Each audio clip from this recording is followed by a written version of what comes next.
residential rental property sector seeing some green shoots. What's happening?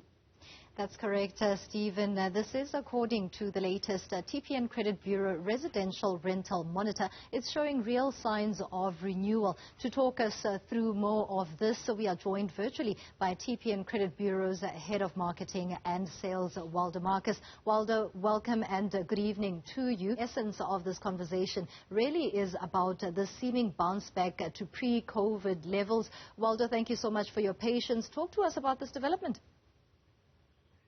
Good evening to me and your viewers. Thanks for having me. Yes, we are definitely seeing a recovery, as you mentioned. Our latest rental monitor that covers 2021's last quarter shows that the good standing has increased to 81.4%. Now, if we look back at during the peak of the hard lockdown, which 2021 Q1 was sitting at 73.5%, meaning only 7 out of 10 tenants paid their rental full and at the end of the month.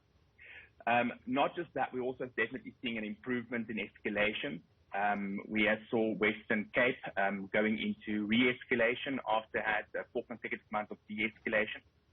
Gauteng is back in positive territory, as well as in our vacancy has improved. Our vacancy rates, our latest one improved and showed that there's definitely an increase in demand for rental properties in South Africa. That's quite positive, and I'm interested in finding out whether this upward trend is expected to continue, especially as the economy continues to open up. Yes, we are definitely seeing that. We're expecting it to increase. The most recent data that we've looked at is that the trend will continue. We would always be looking at the data to say, all right, what is to be expected in the first and second quarter of this year? Although interest rates are going to go up, we might see more people moving from purchasing back to rentals. So yes, we expect this to increase, escalations to also increase, which bodes very well for landlords, but it's still very low.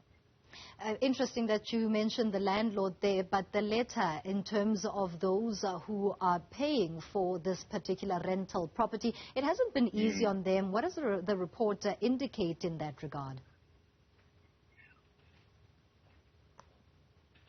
So we have definitely, we're seeing that there is tenants still struggling.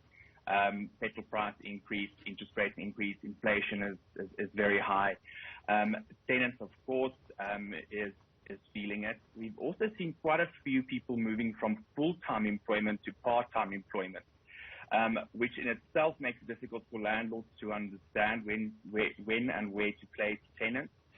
Because traditionally we always looked at full-time employment, secure employment, but as the consumers change and the way that they produce and also supplement their income, it's going to be an interesting way to see how landlords are going to view these consumers and how they are handling them.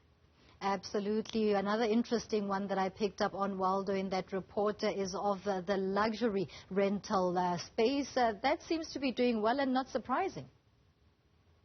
Yes, the luxury rental space, which is classified above 25,000, is performing not as great as the 7 to 25,000 in terms of good standing, but we have to consider that this data comes from just after the travel ban was imposed. And quite a few of those rentals, the 25,000 plus rentals, also serves a big tourism accommodation sector. That also being considered with the lower interest rates, a lot of those people that used to rent within that market decided to purchase.